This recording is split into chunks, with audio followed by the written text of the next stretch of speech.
What is up?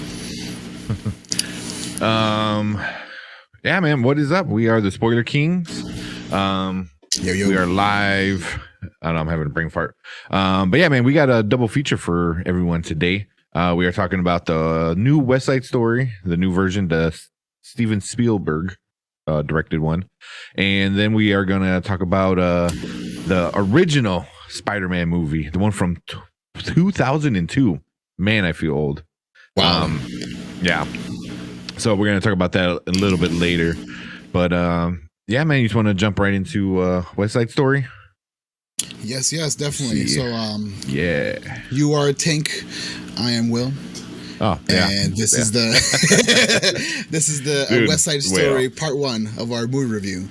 So if you haven't known already, West Side Story has been a story that's been portrayed many times. This is the remake of a 1961 movie, and then it's also been a Broadway classic.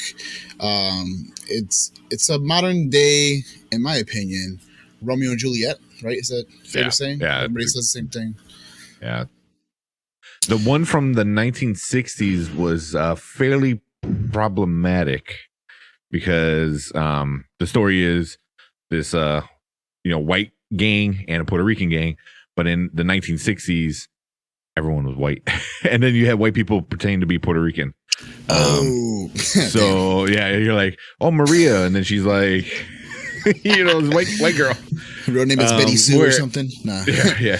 I forgot who it was, but at least this one they got Hispanics, but not really Puerto Ricans. I guess Steven Spielberg was like, close enough, right? I mean, what the fuck? So yeah, closer. So in another 50 years, maybe when they redo it again, we'll have a like half Puerto Rican or something. Well, we'll get there. Let's see. Yeah, that was the big issue. Yeah, it was all like I'm trying to find a picture of them. Oh my god, I can't find it. Oh yeah, so this was go ahead. Yeah. I gotta show this anyway. Yep. So this was Natalie Wood. Natalie Wood played Maria in the original. So there you go. Oh yeah, nice. There goes your lead female Puerto Rican, star. Wow. Natalie Wood, Richard. But yeah. But I remember watching this in like high school. Yeah, I'm gonna say that for a lot of high schools, in like literature, they try to show this movie off. Mm-hmm. It's got a lot of themes and reoccurring, like real life kind of things that we relate to. So like, opposing gangs and being from opposing sides, and in Romeo and Juliet, it was like the rich and the poor type deal. While here, it's like, just gangs, just gang violence, right? Pretty much. I remember, reading Romeo and Juliet, and then watching the Leonardo DiCaprio, Romeo and Juliet with John Leguizamo, and then also watching West Side Story. Those were like what we watched with the book. Oh my god, yeah. So Shakespeare, right? Now, with this movie, it was kind of an easy one to kind of break down, very straightforward, and for the most part, you want to just jump into what we kind of liked about it. You want to watch the trailer? Well, I mean, we don't have to. We can watch. Oh yeah, I forgot. My bad. Yeah, let's watch the trailer real quick. I'll give a little synopsis on what really happened in the movie. And so it's a love at first sight kind of story that strikes a young Tony, who's the Caucasian male, spots a young Maria, who's part of the Puerto Rican squad, at a high school dance in New York City during the year 1957. So this is very outdated kind of stories and themes and things they talk about. This is a tough word. They're burgeoning romance, I hope I said that right, helps to fuel the fire between the Jets and the Sharks, which, wow, amazing names for gangs. Two rival gangs vying for control of the streets. That's always a story, right? Yeah. Gangs trying to take territories that they think they own. And there's a lot of cute scenes in here, like this one, where they're like behind like the bleachers trying to do their own thing by themselves and not be associated with their backgrounds. They try to get some alone time. Yeah. And it's funny because this dance, what's his name? Tony didn't even want to go to the dance. He's on like probation or something. And so his parole officer's like, man, you can't go out anymore or whatever. And he's on parole or something. So he didn't even want to go to this dance. And he goes and finds love. Crazy. And he's trying to live a good life because he did something so bad to get on probation. And so, story with Maria is she's like what? Like just a quiet girl that has kind of her life predetermined for her. Like she's getting like, what do you call those? Like planned dates. Like she doesn't even get to choose who she gets to date. Yeah, I mean it's not like an official like prearranged marriage kind of thing, but yeah, like her brother is like you have to be with Puerto Rican. Oof. Yeah. Well, right. I mean, I know a part in the movie he tells her he's like, oh, you could date anybody you want as long as he's Puerto Rican. It's like, well, it's not anybody, but I get enough. Yeah.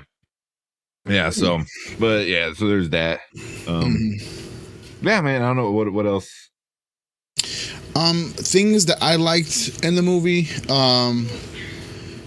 were, I guess, I guess my favorite scene is real sweet, and it also ties into something that I don't like about the movie, but we'll get into that in just a hot second. When Tony, he kind of like sees that he's like newly admiring Maria, he goes to his boss that he's working for, thank you, Daniel. Hey, thank you, Daniel. Thank you for sharing the stream or liking the stream. He goes to his boss, who's a Puerto Rican, like neighborhood grandma, if you will. She's kind of watched all the kids grow up. She's like super old too. She's talking to him, and he asks her like, "Hey, can you teach me how to say these things in Spanish?"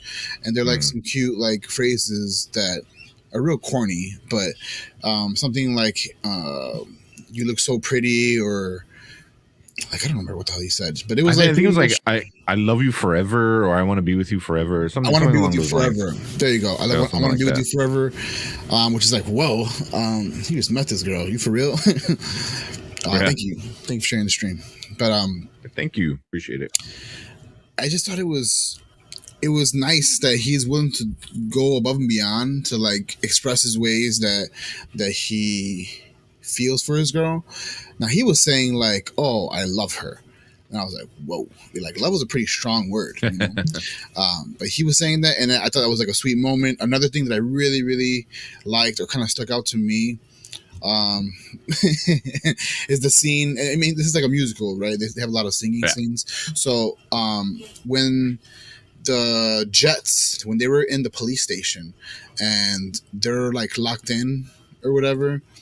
Because the cops like ran off to go deal with like another crime, and they were still dealing with detaining the Jets at a certain time in the movie, and they're just like whatever for hours and hours, just chilling inside the police station, not even locked up or like chained up to anything. They're just free to roam around, which I was like, okay, and.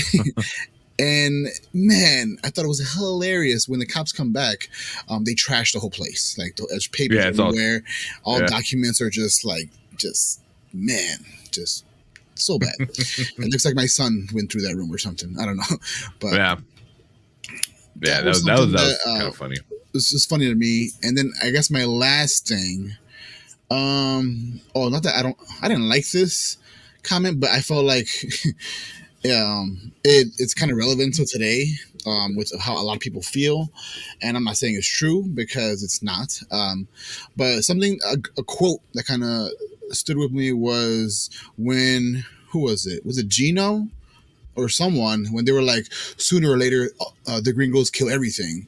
I was like, damn, that was deep. That was deeper than the movie even. Like gringos referring to the Caucasian population. What is this? Or even like Valentina, she was the boss, but she had said she had married a white guy. So in the movie, so that's why it's like she was the boss lady, the older Puerto Rican lady. Okay, yeah, boss lady. Yeah. Yep. Yeah. What is up, Randy?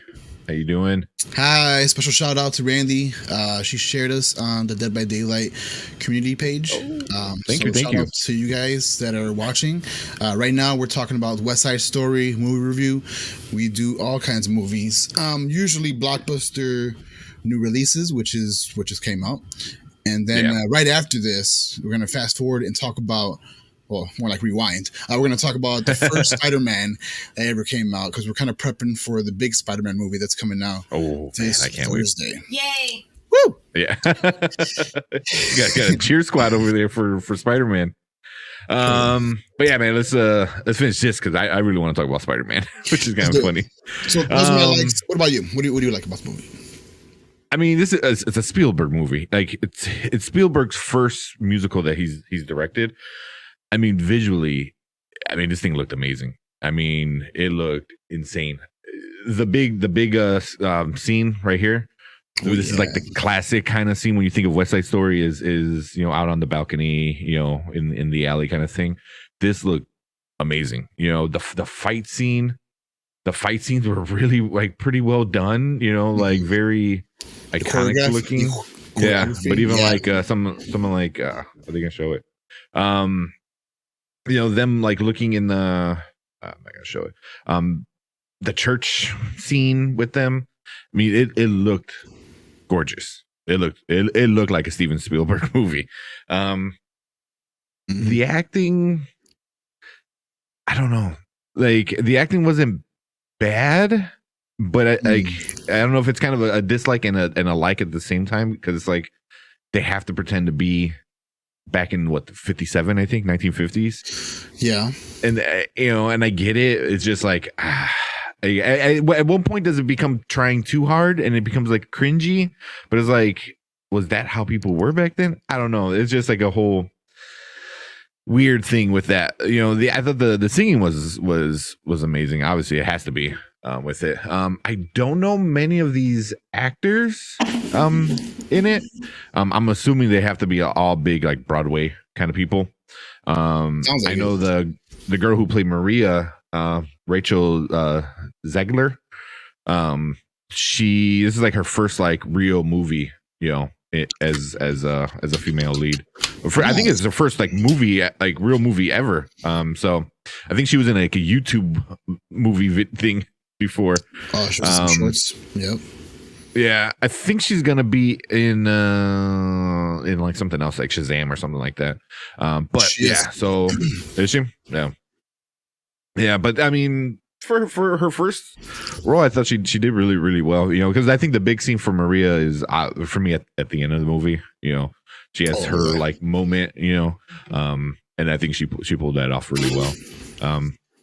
I'm like, I don't know if it's spoiling anything because I think most people in high school, when they did Shakespeare, they watched this movie, the original, from the 60s. I think this is definitely a better version at the very least.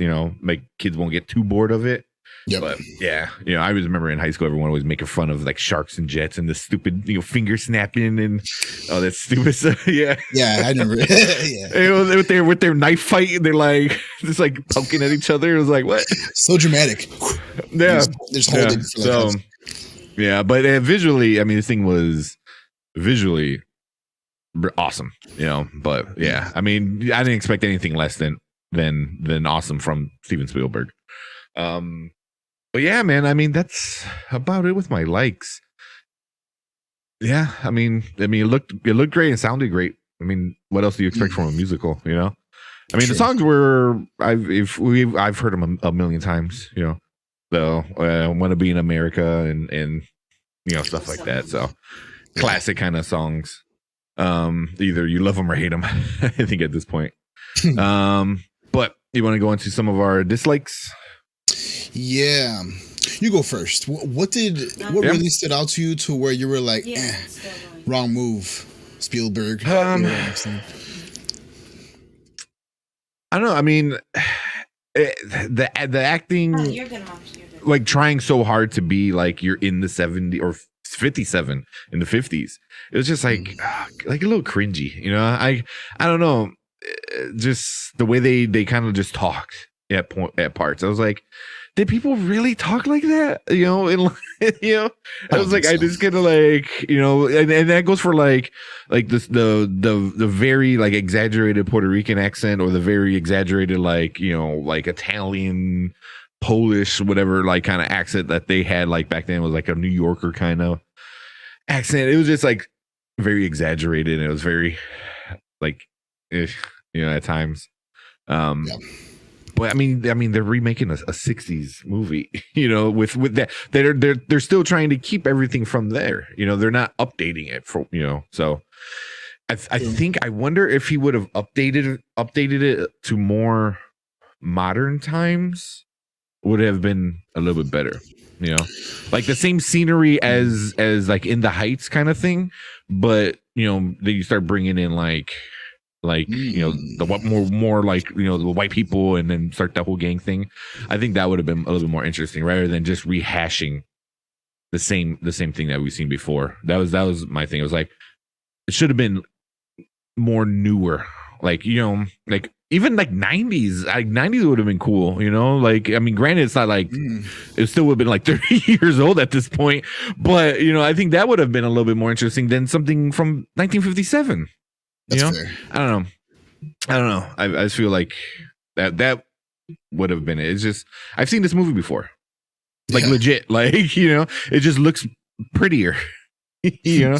So yeah, I mean, yeah, that was like my big thing. It was like I got a little bored with it because I'm like, I heard that song, I seen this scene before, so that was my thing. I don't know. What about you, man? So I kind of want to piggyback off of one dislike that I agree with you, and that's the whole, you know, putting this movie in a time capsule. Like, I don't believe that this was a 1960s movie. Like, throw in Pleasantville, you know, put on Pleasantville, and they did a better version of capturing an older time in current day, in my opinion. Or a movie like,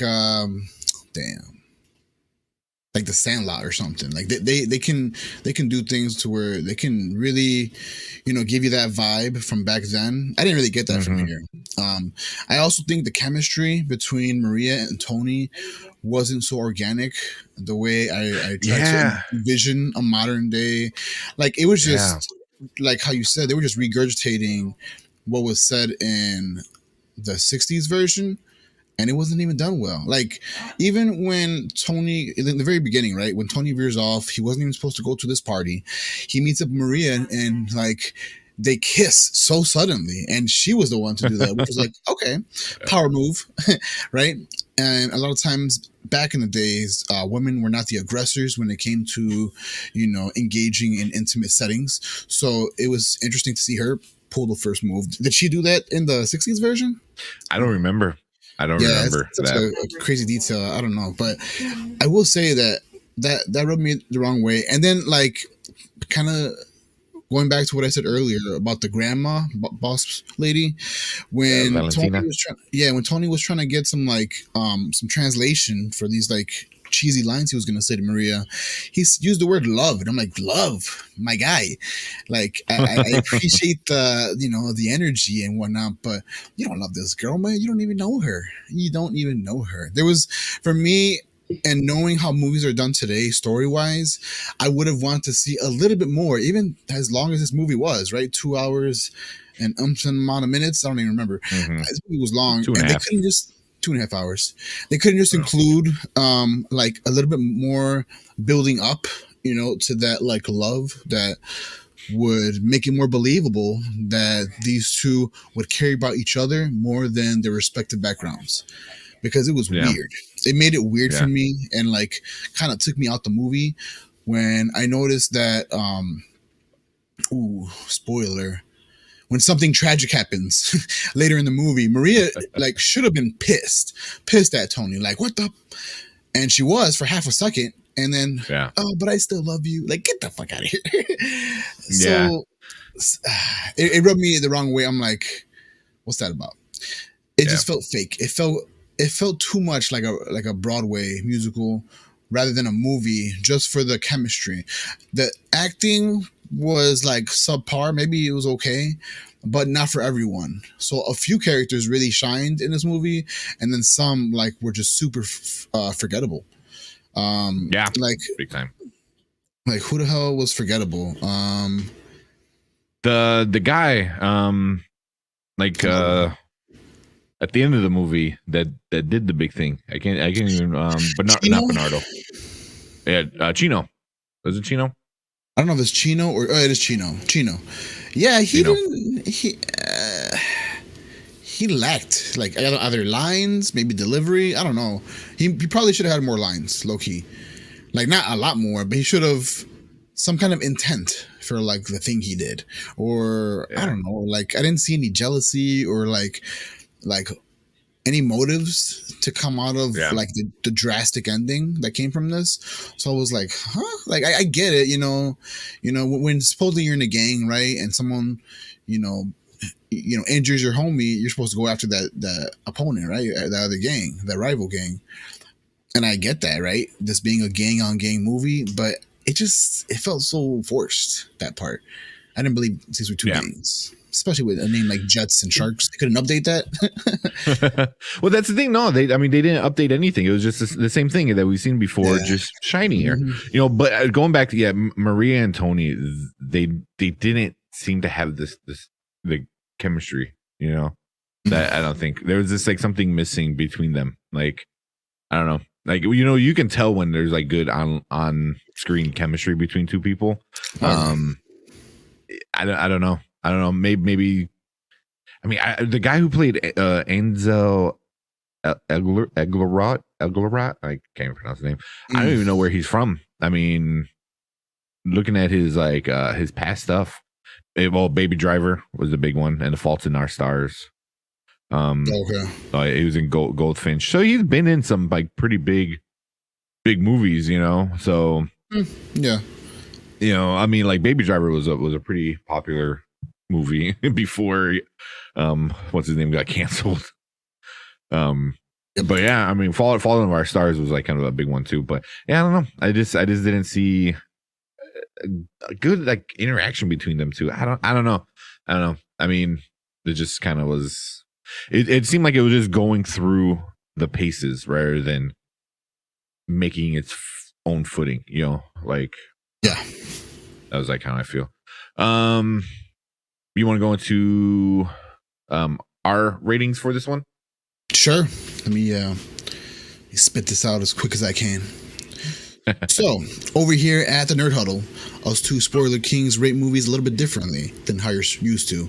So, our system that you can see down below, we have a 3-tier system. So we either rate this movie a watch now, a watch later, or a watch never. A watch now means that you got to drop everything and watch this movie right away because it's that much priority and it's that good.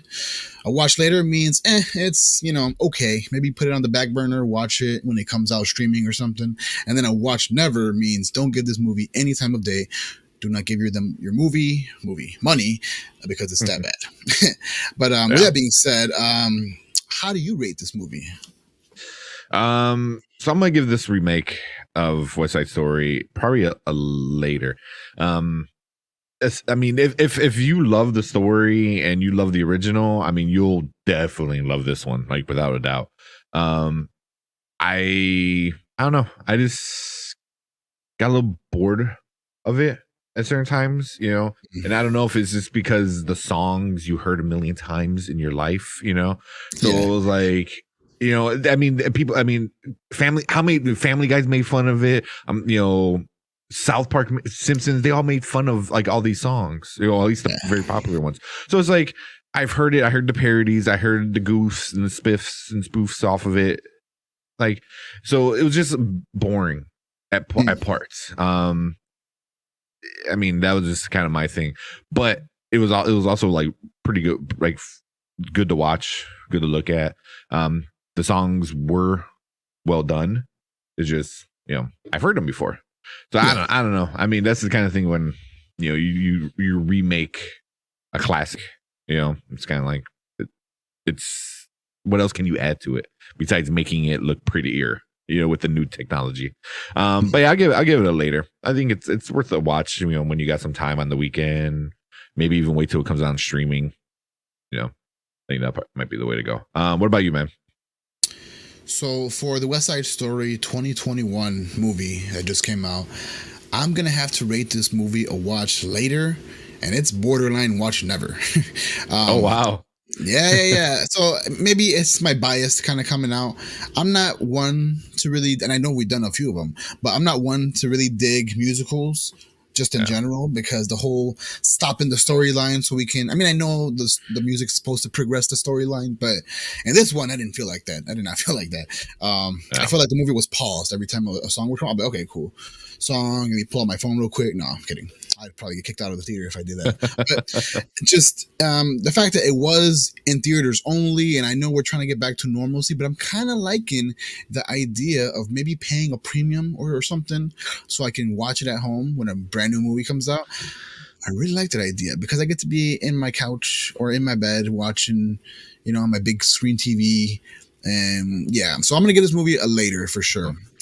Borderline never, just for the fact it's musical. It was done okay. Singing was okay. Like nothing really bothered me so much in the movie other than the fact that they didn't do anything new. It just looked nice. I totally agree with what you said. Yeah. That's it. Mm-hmm. Yeah. So we got Erica saying watch it never as well because I hate it. LOL. So Erica hates. Yeah, she hates this one, man. I know she because she was like, I don't want to watch this. Yeah. I mean, I'm not a fan of the Romeo and Juliet story. So all the different variations of the story, I'm usually not much of a fan for. I did like the Romeo. I forgot which one with the Leonardo DiCaprio in it. Just because it was different. It took the Shakespeare lines and they made it in the modern-ish times, and it was really cool. It was really that was different. I was like, that's cool. But it was still Shakespeare, still Romeo and Juliet. Of course. Yeah, this is we've all seen it in high school. Here's just a new version for your son to see when he goes in high school. I'm sure he's gonna watch this version of it. Yeah, I had to think about that. He probably is. yeah. So we're both going later. You're going never. Erica went never. So not fans. But are we all wrong? Because on Rotten Tomatoes, they gave this thing high ratings. So Rotten Tomatoes, the tomato meter, which is the critics, gave it a 93%. Huge. And then the audience score gave it a 95. That is big. Those are like, wow, really? Both numbers in the 90s. That's, I don't think we've seen that many movies that critics and audience both loved it. But something like this, I knew the audience was going to love it because the people that are going to go see it a few times are probably the people who love this story. The critics, I'm not too surprised that the critics love it because it's Steven Spielberg. So everyone's got to, love everything he does. Otherwise you're not a real critic, type of thing. So I don't know. Yes. Yeah. So, but for what it's worth, I don't know if audience and critics both love it. Okay. Yeah. So 93. Did I see 90? 93. That's what. Yeah. Well, here's one critic from the bullseye.com. He gave it a bad score. He said West Side Story isn't terrible, but it doesn't accomplish what it's clearly intended to do, landing with a dull thud on the big screen. Yeah. It's a fair statement. Yeah. Yeah. We'll if you like it, you're gonna like it. I don't think whatever anybody thinks. If you like the first one, you're definitely gonna like this one. So, but yeah, man. I don't know anything else before we move on. Nah, that's it for me. I just and I guess the question we always ask too is, since we've watched it so far, would you watch it again? Um, This probably version. not. No. This version probably not. I mean, maybe if like I go to my parents' house and she wants to watch it, I doubt it. I'm like, oh, whatever. But I don't see myself watching it again. I mean, yeah, I don't know. What about you? No, not at all. I would not be seeing this. You're like, nope. If I see it come up on streaming or I see it coming up on my cable box, I'm flipping the channel instantly. Yeah. It's not a bad movie. It's just it ain't what I want to see. I don't know. It ain't my cup of tea. Yeah. I know we're both not musical fans, this is what, like our fourth musical or something. Better than Evan Hansen. Way better than Evan Hansen. Forget that was a musical. Yeah. It was so bad. So bad. Wow. Yeah. I forgot that was a musical. Yep. I mean, compared to the other musicals, but way better than Evan Hansen. Was it how was it with compared to what was the other one that we did? In the Heights. Oh, so I actually like In the Heights compared to this one. In the Heights, compared to this one, that one did it for me. That one really was more relatable. It was more modern. The story flowed nice. Not that this one didn't, but that one hit the right mark, in my opinion. Yeah. I thought I right there with you, man. I thought it was just plus the music. Lin-Manuel Miranda always makes amazing musical kind of stuff. I don't think we did. I'm just trying to see if we did any other musicals. I think that's about it.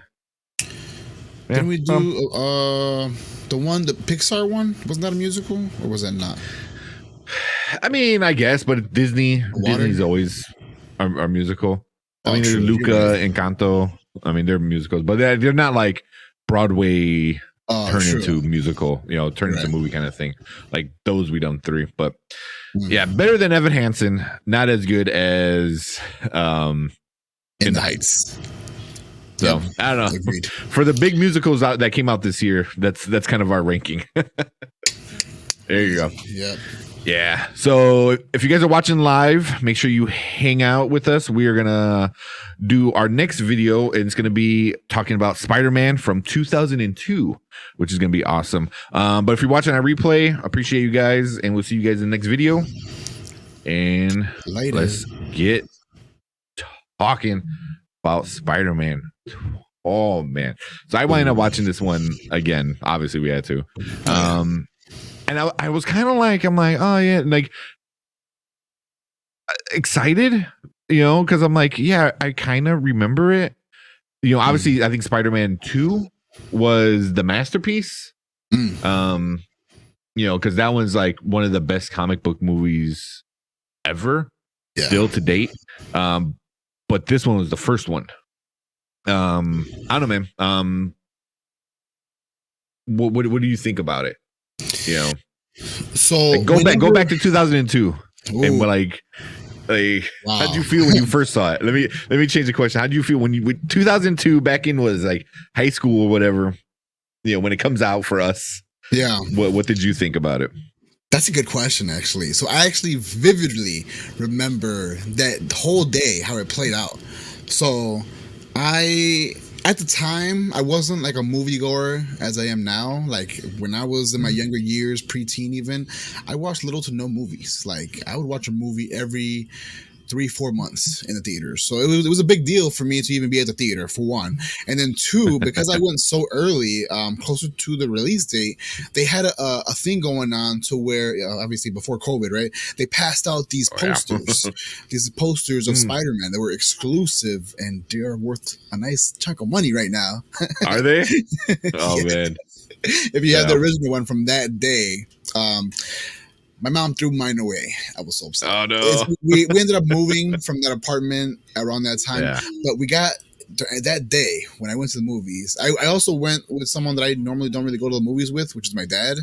And there's a reason for that. And that's because any movie, and I now realize now that I'm a dad and I'm his son, that anytime any of us older guys in my family try to go watch a movie, we fall asleep. Just a thing we do. so I knew of this and I was like, oh man, Dad, this is Spider-Man first coming on the big screen. You know, he's live action. I didn't talk to him like this, but I'm like, don't F this up. Don't start falling asleep. Yeah. If you start falling asleep, I'm gonna like punch you or I'm gonna do something to try to get your ass up. Because I really didn't want to I didn't want to get embarrassed by like, because he's a loud snorer too. Like you'll know he's sleeping. So I didn't want anybody to get mad at him and then like look at me and be like, ugh, you know, like I didn't want any of that. I also didn't what else? I also didn't want to miss out on any part of the movie. So like I didn't want to like leave the movie early or nothing. So we went there, we watched it. I saw it late, which was terrible. A late show.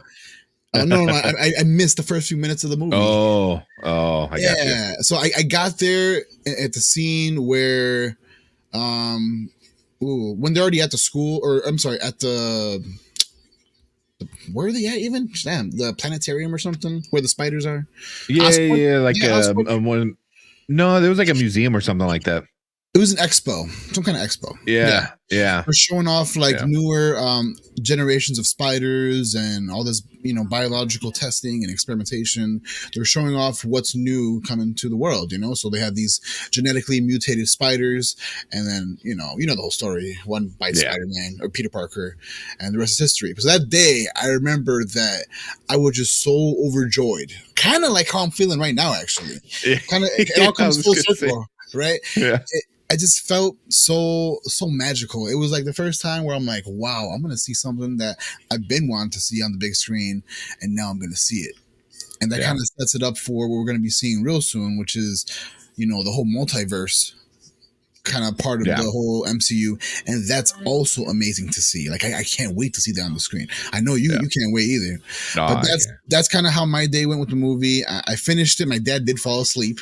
And so I had to like tug at his arm and like, hey, get up. And he got up. So it was successful. It was a successful movie. You know, ate some snacks. It was just a good time. And I watched it so many times after that. It came on the VHS at that time. And we rented it a bunch of times. I think we even forgot to give it back to Blockbuster. Oop, I can read myself. At least they're all anyways, $200. I'm in debt for like $3,000. Anyways, from Blockbuster, you're gonna get a bill from Blockbuster if I can reach their lawyer team. Yeah. But that was my experience back in 2002, and I was 2002. I was like 13 or something, so I was freshly like in cartoon. Is it 13? I can't do math, but I was around that age. What about you? How was your 2002 experience watching the first Spider-Man? This one, man, I don't remember going to the theater. I know I went to the theater for it, but I just don't remember. I really don't remember much, like the whole theater experience.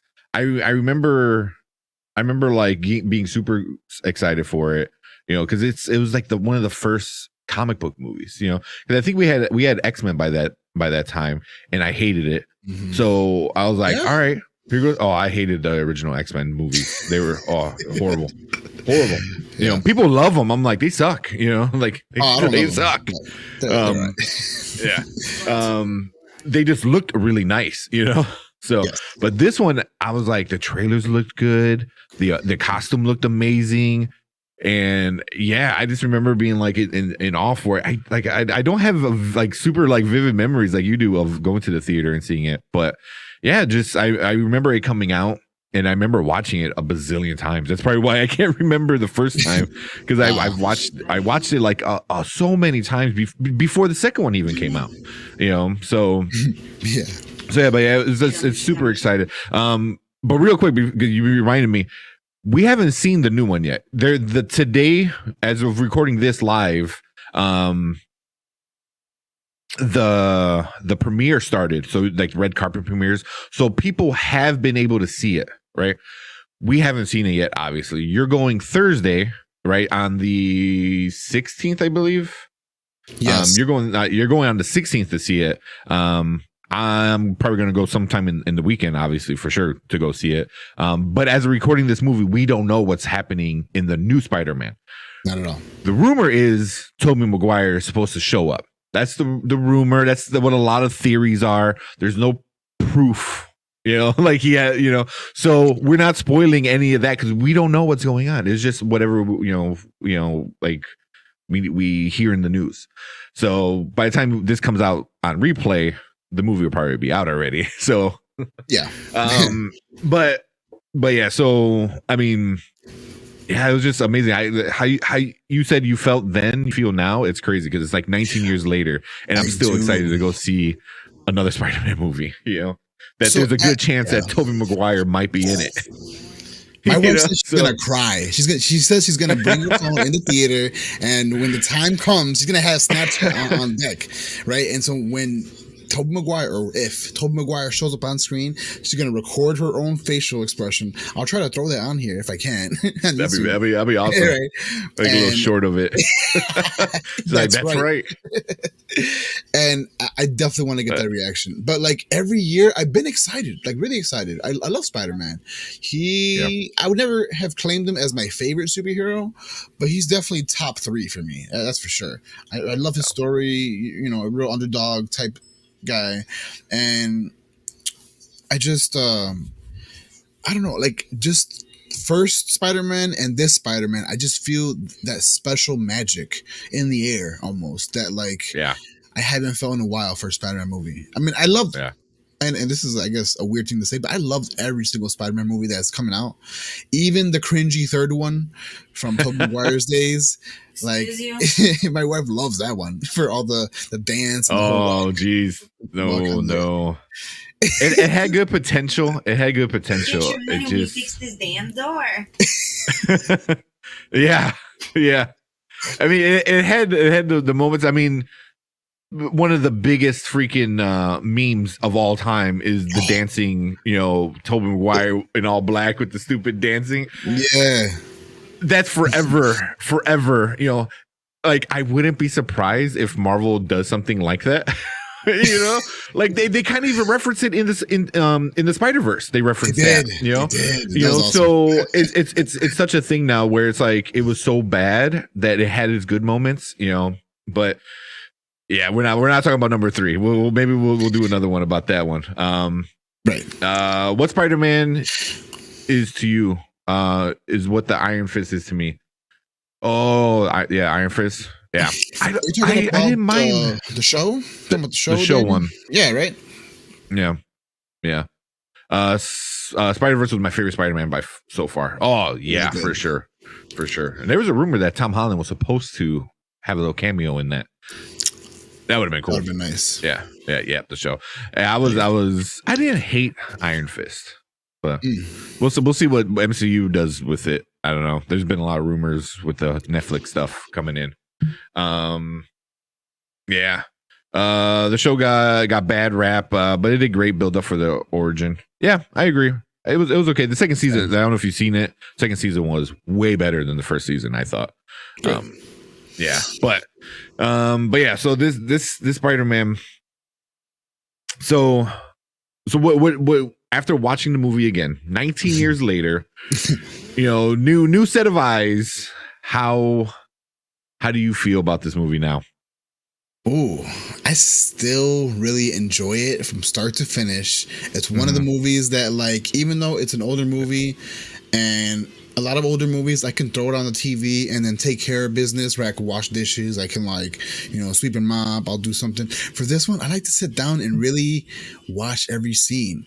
The freaking lines are iconic. One of my favorite, like, yes. I'll just randomly in life, I'll just be walking, doing my thing. I'll be at work. I'll be on the bus. I'll be having a conversation with the wife, and I'll just randomly just spit out, MJ and I, we're going to have a hell of a time. I just be saying shit like that because it just sounds so funny. Or like when what's his name is like, Green Goblin's like, you either pick saving your girlfriend or suffer the little children. And he just sounds so villainous. That Yeah. is that a word? I don't even know. But he just sounds just like a villain to where I'm like, that's my goblin right there. That's my Green Goblin. You can't. William Dafoe. Yeah, but that was the one thing after rewatching it, right, with like a new fresh fresh set of eyes or an adult pair of eyes, you know. Real quick, Daniel said we need a live action Miles Spider-Man for sure. Yes. I hope they pull him into this movie. I don't think they're gonna pull him into this new movie. If they do, I think Sony's gonna do it, and I'm afraid it's gonna suck because Sony owns all of Spider-Man, everything Spider-Man, so they own Miles as well. And I'm afraid if they do it, I'm afraid that it might kind of suck, like, you know, Venom and Carnage. God, oh God. But yeah, I don't know. We'll see what happens, you know, because Sony and Marvel, they are playing nice. So no, Sony. Yeah. So I think Sony would be the ones to do it, which would kind of we'll see. They need to get the people who make Into the Spider-Verse. They're like, okay, do what you did here, but with real people. Yeah. So, yeah. But yeah. So yeah, I would love to see Miles Morales. He was always, when they first introduced him in the comics, I was amazed. People hated it because they killed Peter Parker and they brought in Miles. People were pissed. Yeah. But so yeah, well, then going back to the Spider-Man. So after watching this one, even while watching it, I was like, this isn't the Spider-Man movie. This is the Green Goblin movie, because William Dafoe steals it. The acting, the whole premises of him talking into the mirror, you know, like amazing. And then like later on, like he's talking to the mask that's on the edge of the couch or at the edge of the chair, you know, and it's like talking to him, and like Norman is like freaking out. He's crying. He's like, tell me what to do. I don't know. And then like this still William Dafoe, but his like goblin voice is like telling him all this like crazy, go after his heart. You know, I was like, oh man, it was just like so good where like he was able to like just change it, you know, like the part where he's in the mirror talking to himself or talking to Goblin, really, you know, so freaking cool. You know, I was like, you know, when he gets him on the roof, I forgot about that scene. I forgot about how much that scene was awesome, like how awesome that scene is, you know, where he's got him. Yeah, he's all like drugged up, so he can't move, and he's like walking around, flicking him in the head, like leaning on. It was like, oh my God, he's awesome, you know. But even like his little movements, you know, like when he first becomes Green Goblin and he like jumps out of the tank kind of thing, and he's like like all wide. Yeah. It's like, oh my God, it's so good. And we got because Daniel said it was a good turn to the story though. Peter Parker can't live forever. Yeah, and I liked it. It was how they killed him was pretty epic. You know, like if there's gonna be a guy that dies the way he died, I thought it was really fitting. You know, Willem Dafoe is an amazing actor. I'm glad they got him for that role. Oh, for sure. Yeah. And then I've been a huge fan since the Boondock Saints. Oh yeah, I knew he was gonna be an amazing Goblin. Yeah, Boondock Saints. He was in that one. He was the detective. I don't know if you ever seen Boondock Saints. So I have. You said Boondock Saints. Is that with the guy from Walking Dead? Okay, that was like one of the movies. I saw it. It's with the two white dudes, right?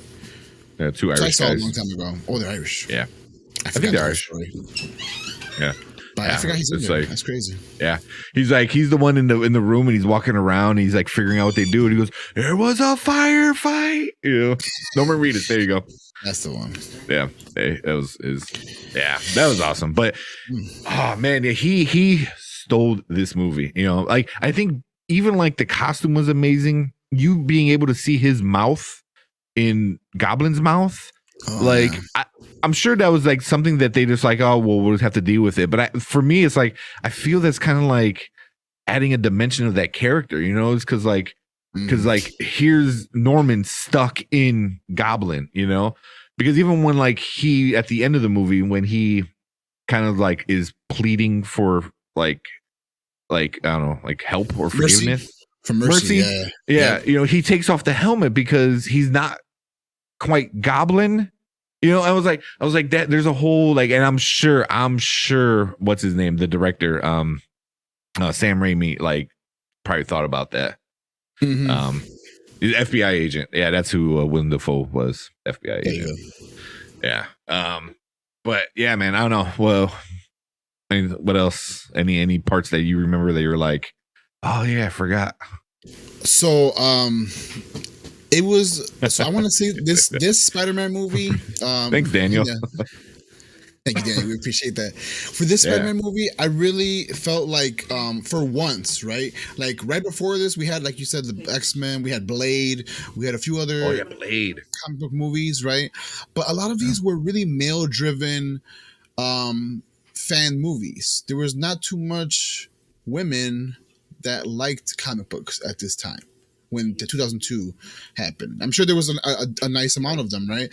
But for this movie, and then one scene in particular that even my sister, she's the one that like goes crazy over this scene every time she sees it. But when he kind of gets his powers and he's like seeing that he's shredded in the bathroom mirror and that he doesn't need the glasses anymore, and then he starts like posing with his muscles, like, and he's like, I'm fine. And like my sister's always like, yeah, you are. Like she'll just start getting all inappropriate. And it was the first time where I felt, at least people around my circle, my family, when girls started liking Spider-Man, they're like, yeah, him in those white tights. And even in the movie, they're like talking about him and how he's like not only a superhero, but he's like a little bit of a sex icon, indirectly, not meaning to be, because he's just him. He's just Spider-Man, Peter Parker, nerdy, geeky Peter Parker. But it was the first time where like women were like, a good-looking superhero, you know, like that was something different, because in other comic book movies you don't see that too much.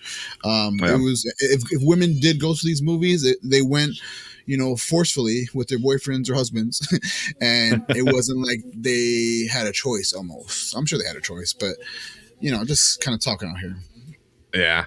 Yeah, I mean, yeah, I get that, but it was kind of the beginning of that like shredded superhero shirtless scene, you know, that everybody does now. You know, it's like you can't have a Thor movie without Chris Hemsworth, you know, showing off like his 12-pack. You know, you know, his 6-pack got a 6-pack, so yeah, true. So yeah, I mean, stuff like that, but yeah, but also I think this was around the time when like, I don't know if it was this movie. Well, obviously this movie opened the door for so many other comic book movies, eventually leading to the MCU. But it also like kind of started changing, I think, a lot of the culture where being nerdy, you know, and enjoying comic books and stuff was like cool, you know, like, 'cause I remember like, you know, in elementary school and high school, like I didn't know anybody who read comic books or knew anybody that would like, you know, stuff like this. And then everyone loved this movie, but I was like, do you love the movie because it's a good movie or because of the comic, you know? And it was just you started seeing things change to where now, you know, it's just like, yeah, being nerdy is just cool. Yeah, look at exactly what Daniel was saying. Nerd became cool right around this time. So, yeah, it was just, so that was kind of cool. Well, you said my local comic store became super busy. Oh, I bet.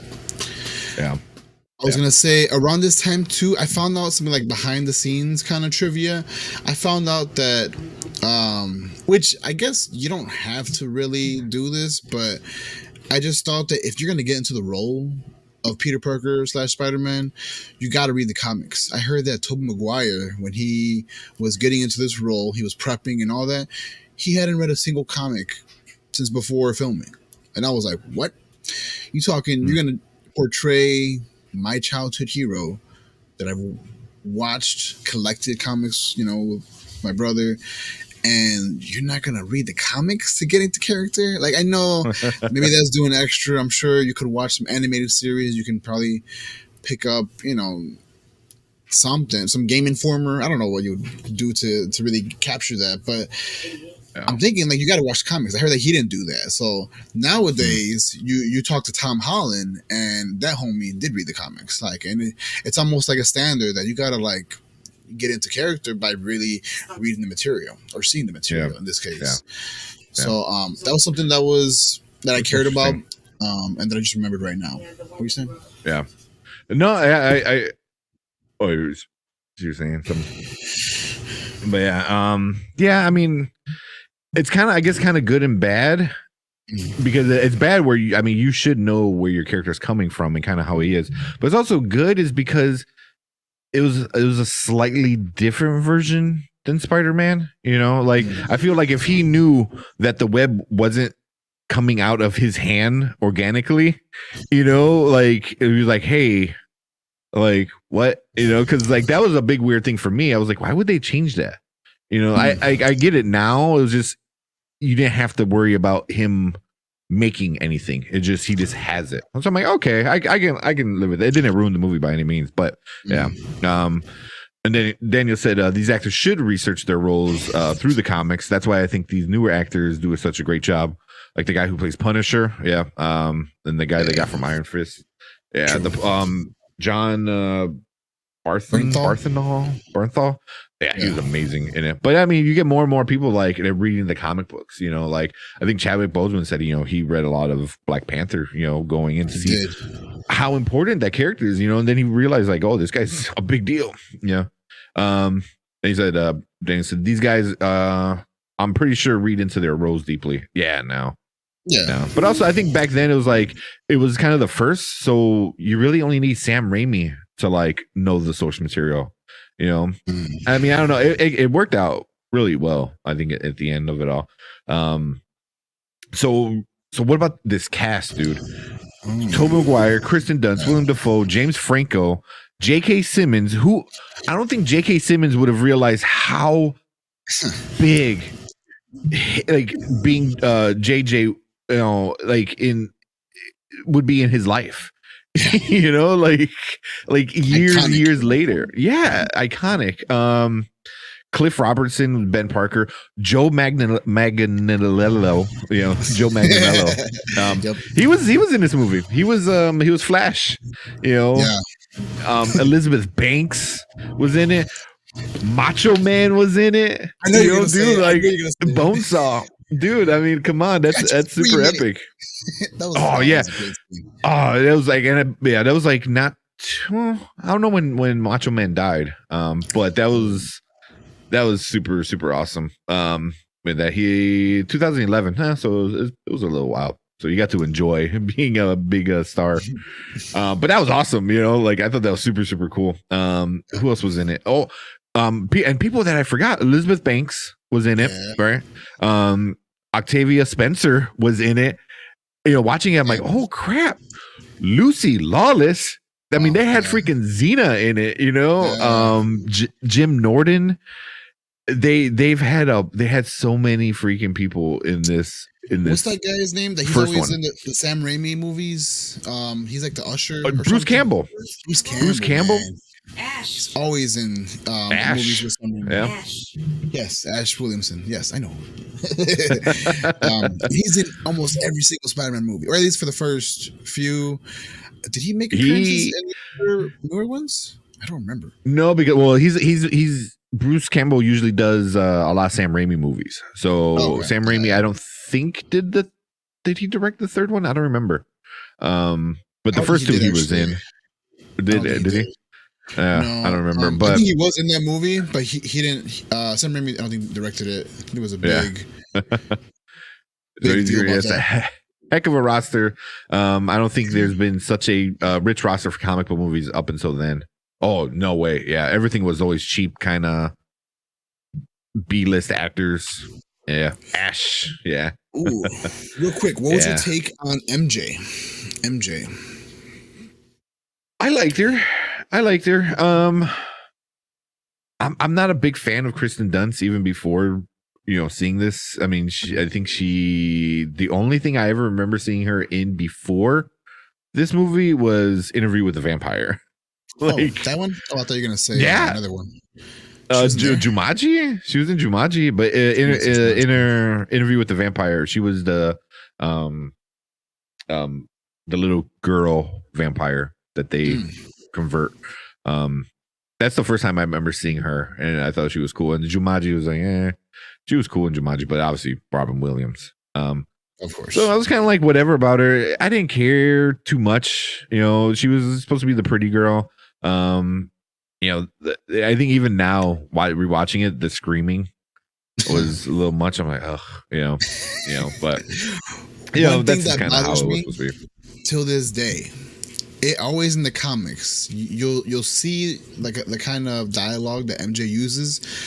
I thought, or I always got and even the animated series had it down where she would use these like sayings to where it made me think she was like country or something. I didn't get any of that from Spider-Man 1 or any of the Spider-Man Sam Raimi movies, where she would just be like sugar, or she'd be like how you doing, hun, or go get him, tiger. In the second one, she uses the "Go Get Him, Tiger," but it was just so forced. They didn't even do it the way she would normally do it in the comics. That bothered me.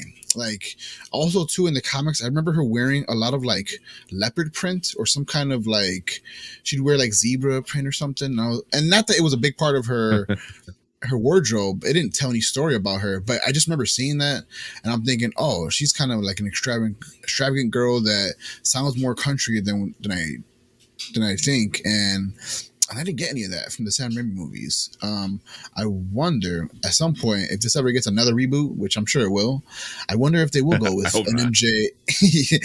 I hope they go with an MJ that will talk more like how I remember her. But she was okay. More comic book. Yeah. They sexualized her a lot in this movie, especially. I think she was cool with it, which was weird because they really like showed off her body really, really bad. Or not bad, but they're really like, what's the word? Really the rain. Yeah, the rain scene. Like, yeah, she was a pretty face, but didn't really do the role justice. Yeah, that's why I'm like, I didn't hate it. I didn't love it. You know, she was just this redhead that was always like in trouble. You know, it was like, that's why I was like, it wasn't too far off the comic books where you're like, what?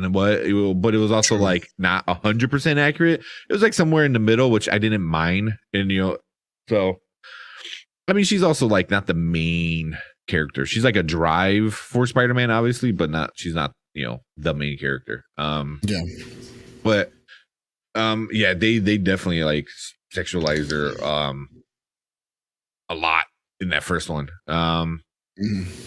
Let's see, that rain scene was they knew what they were doing. You know, like it was very cold rain, and she had a very thin shirt on, so you know. She didn't even like that. Yeah. She says that was the most unromantic scene she's done, or something along lines of that. Don't quote me on that part. But in an interview that I saw her go through, she mentioned that like it was cold, she was uncomfortable. I don't think anybody likes being in wet clothes, but she was in wet clothes and having to redo the takes. That must suck. So. Yeah, I mean, even Tobey Maguire said he didn't like it because he's like hanging upside down and like rain's just drowning him from his nose, and you know, so and then you have to like. He was actually upside down too for a long time. So if you look in the movie, his neck veins and everything is so strained. It's ridiculous. It's not edited in. That's actually how his neck was, because he was literally upside down for a good amount of time, enough to like probably, you know, forget your lines, maybe even. I don't know if he was that spaced out. Yeah, he was definitely hanging there. Yeah, but she was all right. I didn't hate her that much. You know, I mean, it was what it is. Yeah, I mean, I'm trying to think of anything else that was like really big into it. But I mean, I thought the origin story was a great Spider-Man origin story. You know, like better than the first reboot, and I'm really glad that they didn't like do the origin story again for Holland, the MCU Spider-Man, for the Holland one. Because I was like, just go watch this one. You got it. You know? So, you know, more or less, you know, so yeah. I didn't mind that. But anything else that you can think of? Let's see. I guess, yes, one thing that's kind of controversial that I'm kind of the wife and I are wondering if James Franco, being in this one, right, is he going to show up in the new one? Pretty sure he will not because of his allegations against him right now with some kind of, sexual harassment kind of thing.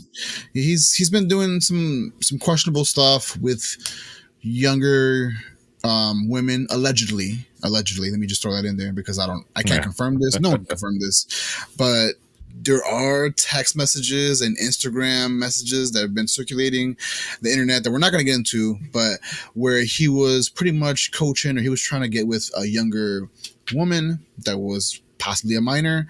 And if that's true, I really am disappointed in him. And if it's not true, I hope he can get all that, righted. But with that being said, that plays a part into if he's going to be in this movie or not. Though I'm sorry, not this movie. This movie, obviously, he was in this movie. But the new Spider-Man, the new Spider-Man that's coming out this week, he had kind of a. Well, I don't know about it for the multiverse if he would have a big role, but I know that in the comics, wasn't he like Hobgoblin? Wasn't he supposed to be Hobgoblin? He was, yeah. After he finds out what happens with his dad's Green Goblin, and then he becomes Hobgoblin and kind of takes over the role. Which is what he kind of does in Spider-Man number 3.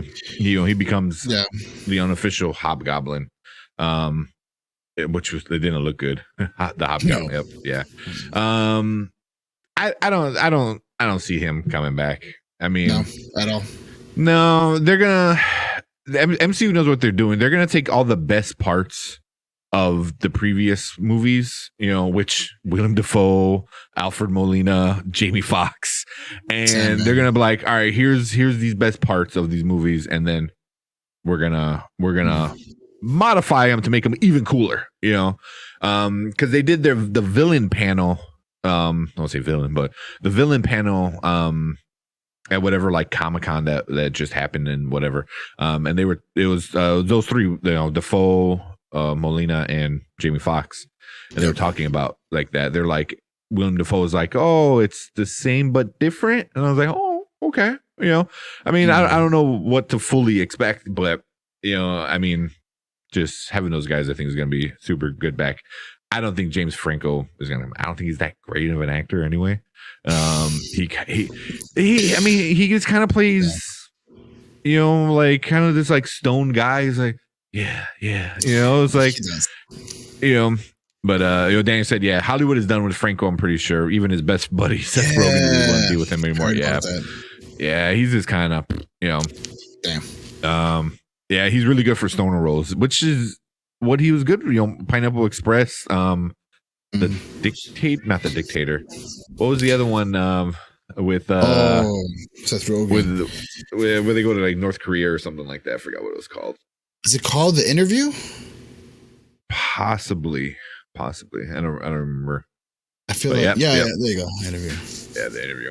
Yeah. It just sounds wrong. Yeah. Even when I said, I was like, I know. It could have worked with another title, I think. But anyways, The Interview. But he's done, man. He's not gonna. He's not gonna. He ain't coming back anytime soon. Yeah, he's done. The reason why I even bring him up, I know he's not like, again, he doesn't progress the story, but let's just roll the time back to when Green Goblin, he was supposedly killed, right? He was killed in his timeline, and so him coming back to this newer timeline, I wonder if he's gonna figure out that Spider-Man killed Harry. Because spoiler alert, I know we're the spoiler kings, but in Spider-Man 3, doesn't he die or doesn't? I don't. Didn't Harry die? Yeah, in Spider-Man 3. Spider-Man 3, Harry died. Does he? It's not confirmed. He like sacrifices him. Doesn't he like sacrifices himself at the very end to become like some explosion type deal? So they bury him at the end. They buried him. Yeah. And Flash Thompson comes up. If you look at Straw Hat Guy's I seen that on TikTok. So they bury Harry. Yeah. I wonder if I don't know. if Green Goblin's gonna like even touch on that. I really doubt it. I know it's a big what if, and it's really not important to the storyline. Yeah, the main storyline at hand with the whole MCU. I don't even think he would care. I mean, he didn't even care about his son in this movie in Spider-Man, 02. His son was just a way to get information about Peter. He didn't really give a shit, So True. even at the end, in the third one, he become like the Goblin, kind of comes after him. Is like, hey, it's not like, hey, it's okay, whatever, blah blah blah. It's like, hey, here's all this shit. Go kill the guy who killed me. It's like, I don't care if you die or not. Like, avenge me. Yeah.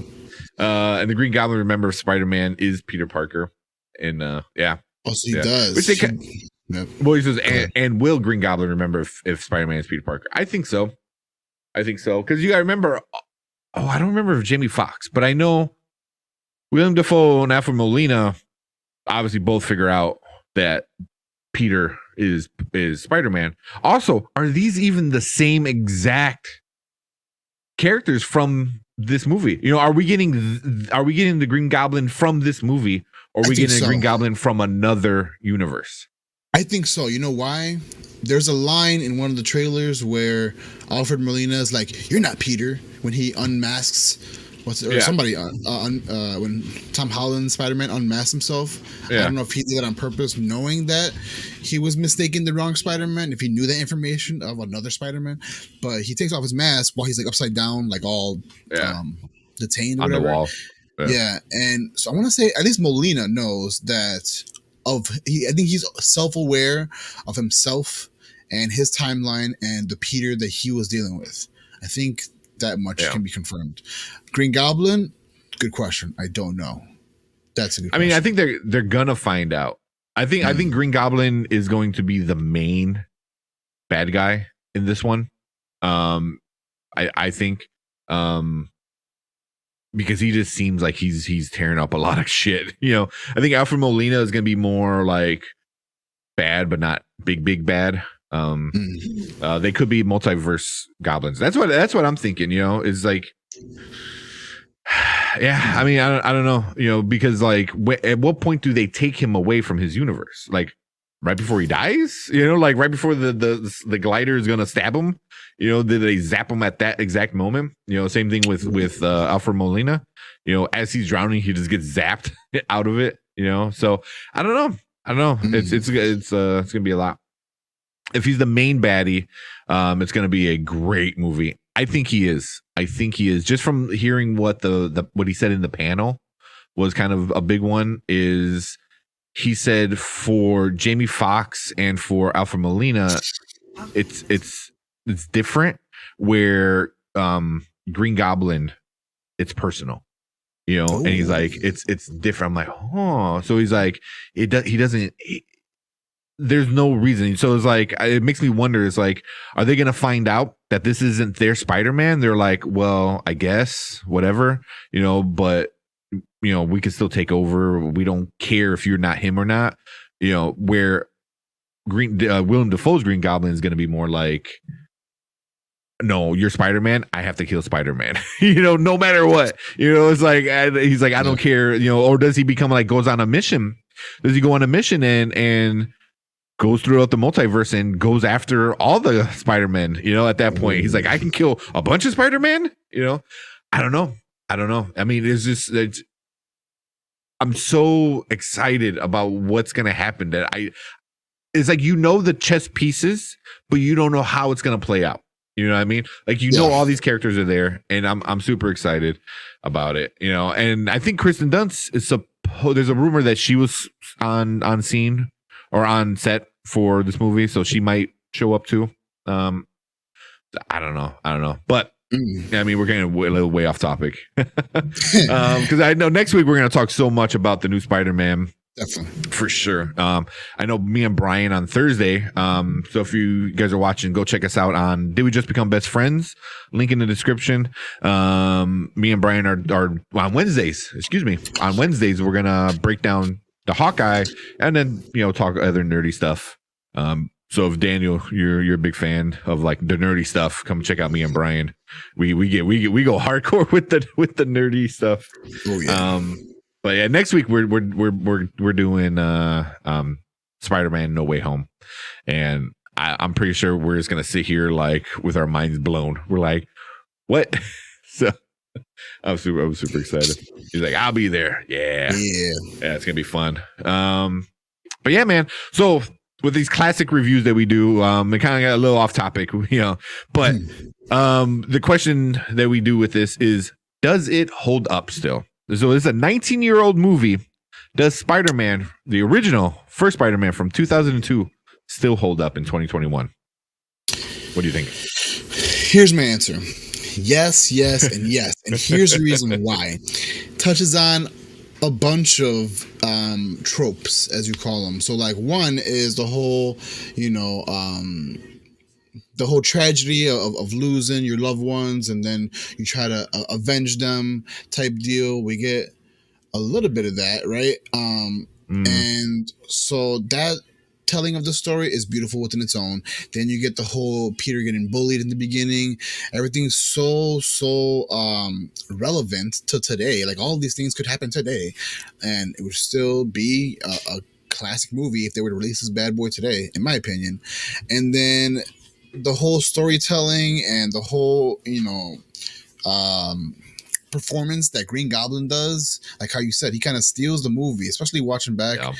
He just made this movie so tense with his, antagonizing everything, his messing with his girl, MJ, messing with Aunt May at the freaking, when she's in her home or something and blows up her place. Like, that was crazy. Remember that? When she was doing the prayer. Finish it. He's like, finish it. And she's like, from evil. She's like crying on the floor. That was genius, by the way. That scene was awesome. Oh, that was awesome, man. Yeah. And like, all of these scenes are just so iconic. Any of these lines still hold up. If I were to say right now, MJ and I, like, if I say that, my wife is going to instantly start laughing because she knows exactly where that's from. Yeah. It's just so many classic one-liners, whole scenes. I want to say this movie definitely holds up. If you get a newer generation to watch this movie, and I've had my son watch this, and he loves it. It still holds up. And it's still entertaining as it was in 2002. What about you? What do you think this movie holds up? Oh yeah, man, this one definitely holds up. Which is like crazy because it's 19. You're like, oh, it's not that old. I mean, 19 years is pretty old, for a movie. How technology has come up so much, but it's good enough where you're like, oh, okay, there's some parts where you're like, oh, the CGI is a little weird there, but it's not bad. There's a lot of practical stuff, which is kind of cool too. But I mean, it just how bonkers Green Goblin was, like, could have been a little over the top and too cringy, but since they made him like actually crazy, where he's talking to himself and he has all these like this personality disorder now because of the serum that he took. Yeah. It fit the character, so being over the top like that was perfect, because then you had Spider-Man back to ground it. Just the story was awesome. Sam Raimi he makes great movies, and some of them are like meant to be a little stupid and funny. Maybe like if you ever seen Evil Dead, the original from when was it? When was the first one came out? 1980 something? Crap, yeah, I don't remember. But the same thing. That movie is very gory, gruesome, but funny and messed up at times. It's like there's what the tree does is not good. So yeah, I mean, just stuff like that was like pretty bonkers. The Evil Dead 2, Army of Darkness, stuff like that. So he's just super excited. Like, knows how to make good movies, and this one he went way more serious, and it fit it, it fit really well. And I think this movie definitely helped make number 2 be the classic that number 2 is. And maybe eventually we'll talk about Spider-Man number 2 from 2004, because that is almost a perfect movie. like legit. But it really feeds off of what happened in this movie. You need this movie for that movie to be great. But yeah, it 100% holds up, and it's I can't wait because Sam Raimi, he's directing Multiverse of Madness. Ooh, I cannot wait. I can. Nice. Doctor Strange is like, oh, here, get to be crazy, with the multiverse. I was like, oh, and he did the old Spider-Man stuff. I mean, if we're gonna see Bruce Campbell in the MCU, like what? Wow, that's gonna be epic, Like, and if he's Ash, of all things too, like if they decide to make Ash like part of the MCU, like you awesome. See, even if it was like, really quick, of just him with a chainsaw, I was like, yeah, right. Yeah, because the MCU has missed out on a lot of other parts, which upsets me. I know this is like way off topic, but you're good. Have you ever remember watching Black Panther? Right. Yep. The 2 of the characters was Claw, who is Andy Serkis, and the FBI guy, I can't remember his name, was Martin. What the heck is his name? My God! But he was the Hobbit. He was, both of these guys were in the Hobbit. Oh yeah. Was Martin and Martin Freeman. I was gonna say first, but I'm like, no, sorry, Freeman, Martin Freeman. Yep. There's the part in Black Panther that they're sitting across from each other. You're talking about the Hobbit and Smeagol, like, and they don't at all say the word "my precious." They're talking about vibranium, which is just in itself is a very precious metal in the MCU. And you're talking about Smeagol doesn't say, "Oh, it's my precious." It doesn't even have to use the voice. Just say it. Yeah. And I mean, how many people will lose their damn mind? They're like, oh my God, like Smeagol and the Hobbit just said "my precious" in the MCU. Internet. I was waiting. Yeah. I was waiting for it. I was on the edge of my seat. I'm like, oh my God, they put him in a room, like face to face. I'm like, they're gonna mention something. They're gonna mention something, and they didn't. And I'm so disappointed, Marvel. Like, come on, missed opportunity. For sure. Yeah, and there's no way Sam Raimi is not gonna miss that opportunity, even if it's super quick and super like. I mean, you're already doing multiverse kind of stuff, so you can do stupid stuff, and it'll be acceptable. So I don't know. Yeah. So that still upsets me, man. It was like how do you miss that? Come on. I mean, granted, yeah. I mean, it doesn't need to be in a joking manner, but the people watching it will get it. I think it probably they would get it. So. But that is what it is. But yeah, man. Anything else before we get going? Nah, that's it for me. Rant.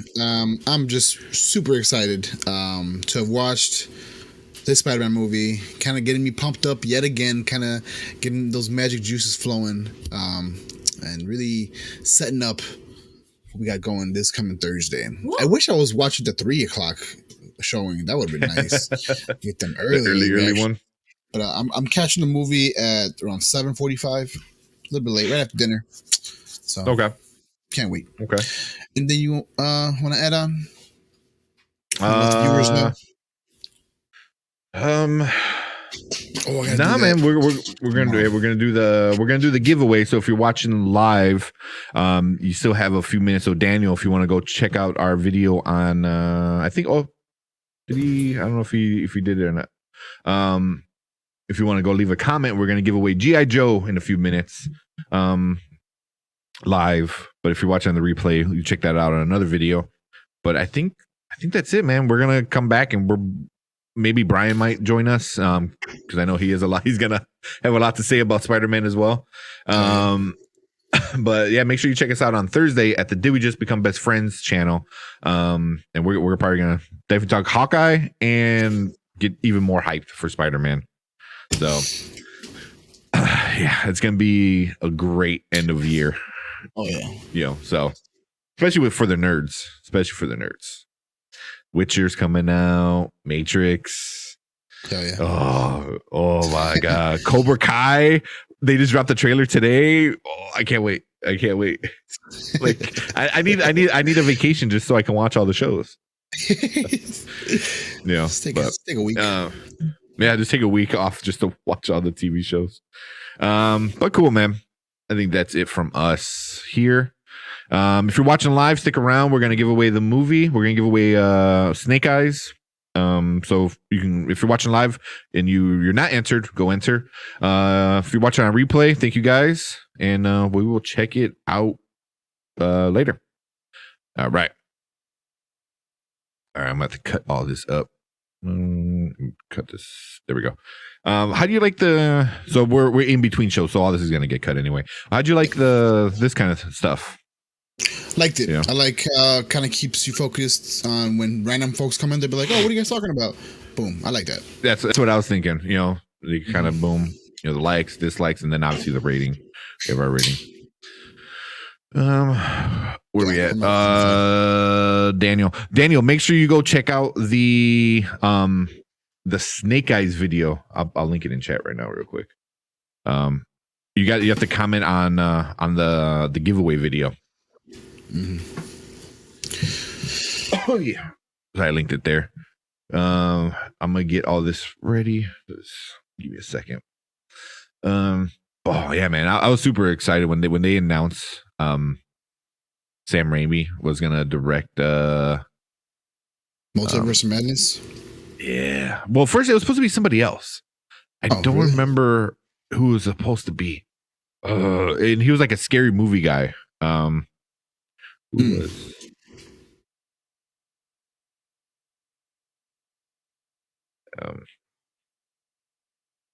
Who is it?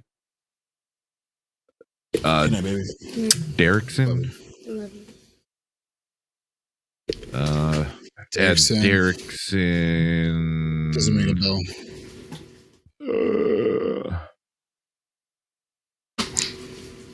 Yeah, he was. I know he did other like scary movies and stuff like that. Scott Derrickson. Yeah. Okay. So he did the original. He did the first Doctor Strange, which was a good one. Okay. But he did Sinister, Exorcism of Emily Rose, Deliver Us from Evil, Poltergeist, Sinister 2, one of the Hellraiser Infernos. So he's done scary movies before, you know. So that's why he was the original guy, and he said like, "Oh, this is gonna be the first real horror film for MCU." And like Kevin Feige's like, don't say it. Not on my way. I got you. Yeah, I mean, it is supposed to be kind of like scary, but it's not gonna be like a horror film, which kind of sucks because that was kind of hyped for that. Since he's getting cut, I may be a big DC guy. Who would you like better as Constantine, Keanu version or Matt Ryan? Very different. Me and Brian were talking about Keanu a few weeks ago on the other channel, because they're always talking about Keanu coming into the MCU and who can he play and this and that, and then we started talking about the Constantine movie, which I love that movie. I don't know if have you seen that one, the Keanu Reeves Constantine? No, you guys gotta watch it. Around that time is when I didn't really watch movies like that, so I missed out. And I know he did a really good job in there. Yeah, but Rachel Weisz is in it. That's got to be the best interpretation of the devil ever. I forgot the actor's name, but he always plays like Russians, like Russian kind of guys. But he's really dirty, but he's in a clean all white suit, you know. But he's all dirty though. But he's in like really crisp white suit, and he's barefoot, you know. And he's like it's really really cool version of like the devil, you know, that he played. Yeah, that actor who played the devil was insane. That was perfect. The British accent, Poltergeist scared the shit out of me as a kid. Yeah, that's scary. Well, hopefully next October we can do what we wanted to do, and do our Halloween. That's what we wanted to do. We want to do Halloween classic reviews. And Poltergeist was on that list. So hopefully next year, man. Yes. Yeah, because I know you were just starting the job, and time was rough. Yes. That, and you just joined joining that group, right, on Facebook. Oh yeah, I just started modding for my current group. That is true. Yeah. Peter Stormare. Yeah, he's that was awesome. If you got a chance, man, I would highly recommend watching it. It's a little bit old. Graphics are still good. It's Keanu Reeves and Rachel Weisz. I mean, come on. I mean, they're both awesome. Yeah. So it's really good. I mean, him going to hell was pretty awesome, but very, very good movie. A very underrated comic book movie, in my opinion. But I think, yeah. Let me actually get that Constantine. Right? Is that what it's called? Yeah, Constantine was a DC movie. Totally forgot that. Yeah. Because I mean, no one really knows him as a character. With DC, it's either the big three: Superman, Wonder Woman, Batman. Anyone else besides that is kind of like a secondary character, which sucks. But I like the Legend of Tomorrow Arrowverse version of Constantine. I think it's pretty cool. Yeah, I haven't watched it in a while, but I enjoyed it.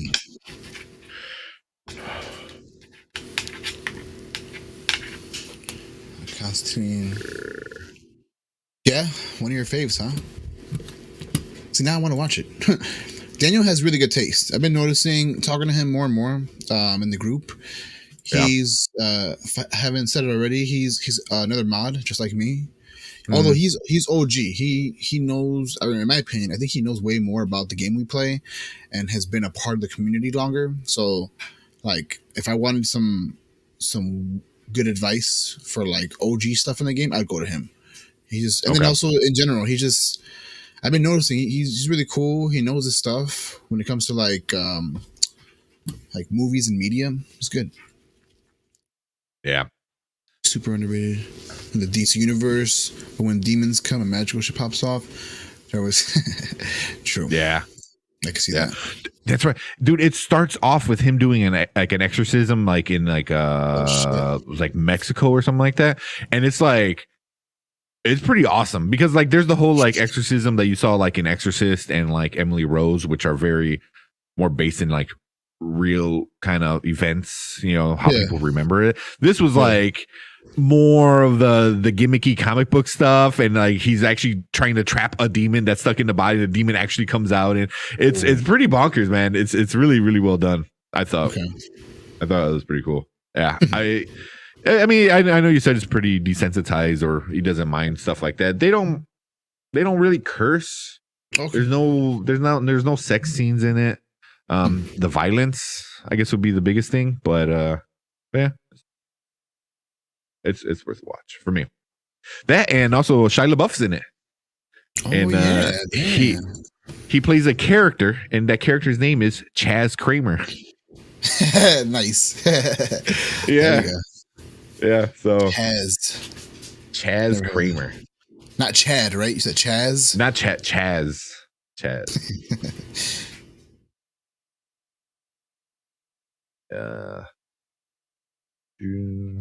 What did I do? Yojo. When I was making this clip, at first I put Gojo, and I'm like, wait, is it Gojo or Yojo? And I couldn't remember, so I had to watch the old intro to the original cartoon, and he comes out and he's like, Yojo. I was like, that doesn't make any sense.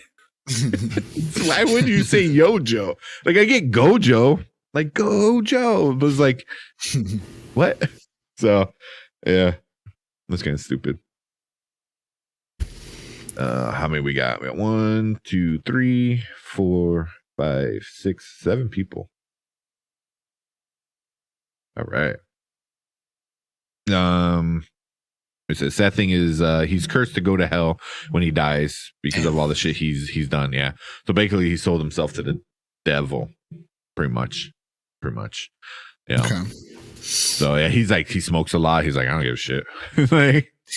like whatever. So it's good, man. I'm really surprised Oli didn't see it, because I would, with the stuff she likes, I thought that would have been up her alley. Have you seen that movie, Constantine, with Keanu Reeves? Remember, it was like, I wonder if Oli's seen it, because it's kind of up your alley with the whole devil and going to hell. Kind of reminds me of Supernatural. Yeah, I think Ye was trying to get me into it, and I just...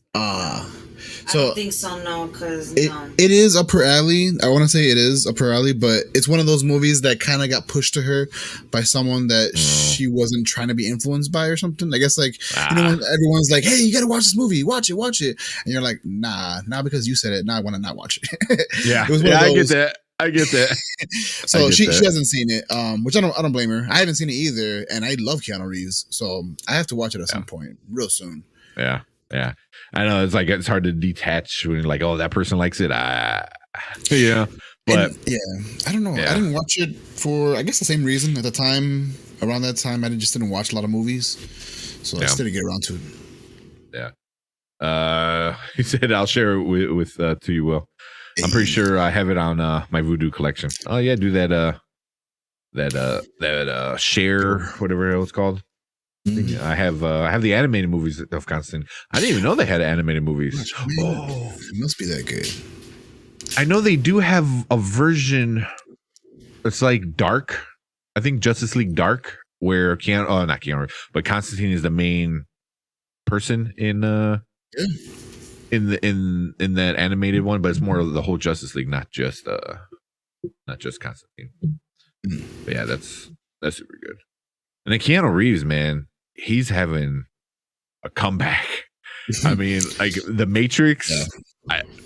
John Wick is still coming out like really soon. The Matrix, though, man, I can't wait. They did that little trailer, a little teaser trailer part in the Game Awards, the Video Game Awards the other day, and each time they release something, it's like a little bit more where I'm like, okay, I get when people, like, when the producer or whoever said it's not a sequel, it's not a prequel, and it's not a spin-off. Yeah. You know, I'm like, well, then what is it? Because it has to be one of those, you know? Yeah. But then you watch the trailers, you're like, oh, it's deja vu, you know? And it makes sense in the context of The Matrix, you know? So if, like, I were to tell anybody else, I'm like, yeah, it's the deja vu Matrix, you know? And be like, what? It was like, yeah. And that's how I feel it's gonna be. I can't wait for that one either. He's got 2 standalone. Oh, yeah, Justice League Dark, and he's got 2 or 3 other ones. Keanu was the man. He's a one-stop show. Yeah, Bill and Ted, Constantine, Matrix, John Wick. What can't this guy do? Seriously, Bill and Ted was, the last one was kind of but the first 2 were amazing. I watched the hell out of the first 2. You said Bill and Ted. You watched the first 2? Yeah, especially Bogus Journey. Bogus Journey was awesome. It was definitely one of my favorites of all time. And then Matrix, the whole trilogy. Yeah. All right, man. Let's do this so we can log off. What do I gotta do? That there. Let me. We don't need a audio. All right. Like, yeah, 3 more days. 3 more days. Yeah. The first 2 were the best. Third was definitely like, yeah. I felt 3 more days, man. It's so excited, man. I'm so excited. Like, it's but yeah. Yeah, definitely, Daniel. Check us out on Wednesdays, man. Me and Brian, we really get into a lot of the what ifs and the theories and all the leaks that could be true and stuff like that. So we have a lot of fun on the Thursday shows. We go for like 2 hours, like right now, but whatever. What is it? I'll take the staff job. Double the pay. Poppy the hair. The little swoop. Oh man. Oh, let me see if I can I missed the part where that's my problem. Yeah. He's gonna put some dirt in your eye. Oh, I can't wait. I got her. Did you tell Kramer about that spoiler we heard or something like that? Hear Tobey Maguire saying I got her. Remember on TikTok? Oh yeah. Oh. Spoiler alert. It could have been just edited in by a fan, but it was just passed around too many times to where everyone was like, wait, is that actually in the movie? So when the scene where in the trailer for the new one coming out, where a Spider-Man, we don't know who's gonna be like trying to save the falling Zendaya character. Yeah. Supposedly someone dubbed in an audio that I guess was not from previous movies. It sounded like it was a new audio from Tobey Maguire where he's like, I got her. And you can hear his voice. It's really distinct. Yeah. And supposedly he's going to save her. Who knows? But then there's also talks of Andrew Garfield Spider-Man saving Zendaya because he missed out on his opportunity with his save. That's the big one. Who knows? I wouldn't mind. So I wanted to share this with on our Facebook group, and I keep forgetting.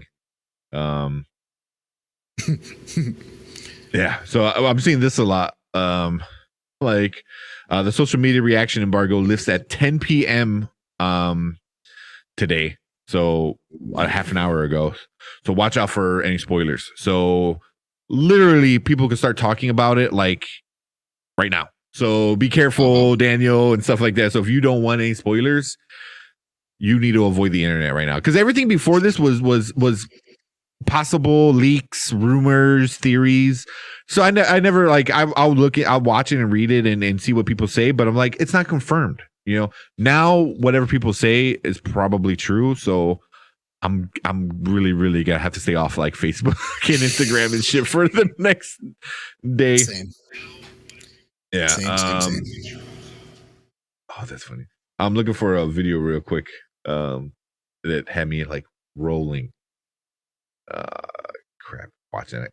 No, I'm gonna want to see it and I can't find it. Stupid, right?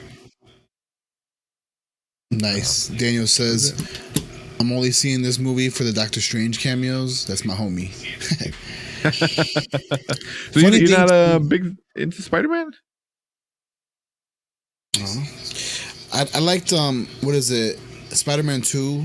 They even made a Doctor Strange, everybody talks about it, but they made that Doctor Strange reference where they're trying to name Dr. Octopus, and they were like, let's see, what about Doctor Strange? And J. Jameson's like assistant or whatever, he's like, nah, or he says the name and J. Jameson's like, nah, it's already taken. Yeah. Spoiler. Yeah. It's funny. Which is funny. Oh my god, I can't find a stupid clip. Dude, I saw it like 3 times today. And now it's gonna be like, now that I actually want to see it. I'll check that out. Kingsman 3 is gonna start filming soon. So we get the Kingsman prequel coming up pretty soon. Nice. Oh wait, I can. Somebody commented on it. Did they? I know I'm like killing the show. But I swear it's pretty funny. No, hopefully. Shopping, blah blah blah. So honey and water. Do you hear an echo when I put it up? Yeah, from yourself. Yeah. All right. I don't know how I can change that, which sucks. Where? So check this out.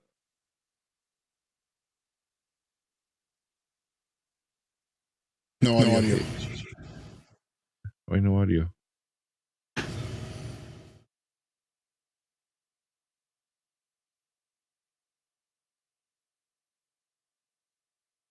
What? Dude, what the heck? Why is there no audio?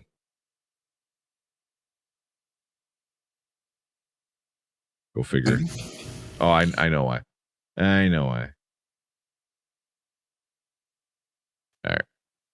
Auntie's spotted dicks. Now that is a bit of me. What? I love spotted dick, and the fact that it's your auntie's makes it feel homemade. I like that. What are you talking about? I've actually eaten dicks before in Thailand and they were delicious. And they're full of protein, yeah? 6 grams of protein. They're full of amino acids, great for building muscle. I don't believe this. I don't believe you. Put it in the microwave, bit of custard maybe if you're feeling sauce. Now, embarrassingly, I actually have one of these. I use it in the morning in the car ride on the way to work. It makes me feel good, so yeah.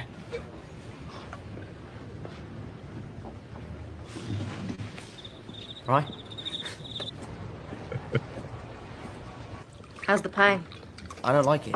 Spotted Dick is coming home with me. What the? I don't know why that had me cracking up earlier today, man. It's so stupid. What movie is that? Spider-Man movie? I think it's one of the Spider-Man movies. I'm pretty sure it's one of the Spider-Man movies. And then obviously they put in Tom Holland, like actual Tom Holland. This is bigger than Endgame. Yeah. Yeah. I mean, it's box office wise, it's gonna be close, you know, because I mean, I think because of COVID. If it wasn't for COVID, then there's a good chance it probably would have easily taken over. But I mean, it's already made more money before it came out than any other movie since the pandemic started. So take that for what it's worth. Yeah. And then this is what You want the shots, I'll take the staff job. You want the shots, I'll take the staff job. they'll do the double pay. There you go. And then the dance. Gotta play it. Come on, you gotta play it. You gotta play the dance, the Spider-Man dance. Yeah. And then That's all that crazy. We stuff. just need to make that. We just need to make that a download that GIF on here already.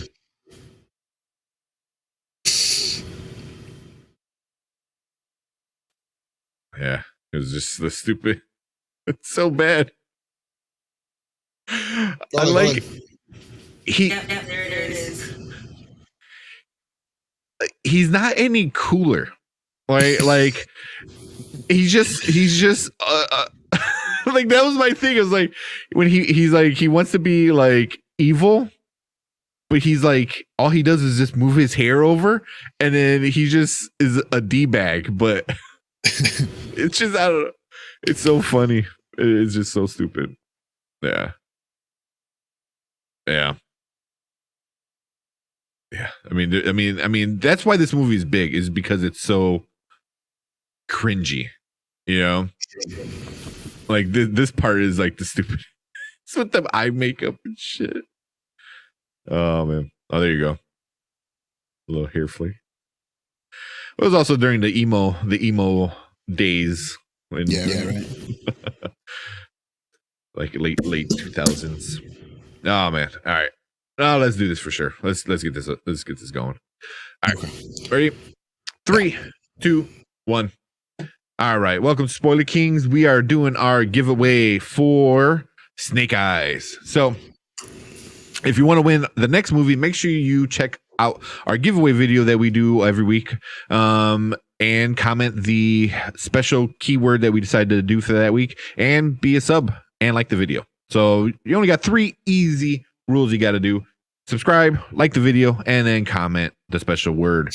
So yeah, so this one we're doing Snake Eyes, which do you remember how we rated Snake Eyes?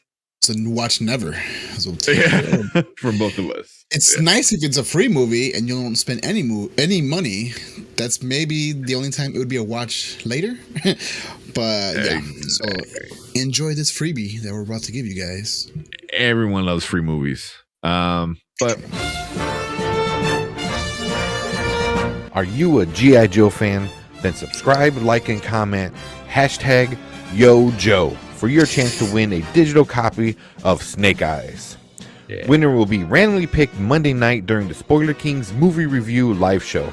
And be sure to stick around for more giveaways. And knowing is half the battle. Yeah. Yeah. Hell yeah. Well, I had some fun making that one. Got the old school silly music. Hell yeah. Yeah. So So we're giving away that one. So you had a comment Yojo, #Yojo on it. So we got 7 people that could win this movie. So we're giving away some pretty good movies. Snake Eyes, it's fun if it's free. Like you said. I agree. Yeah.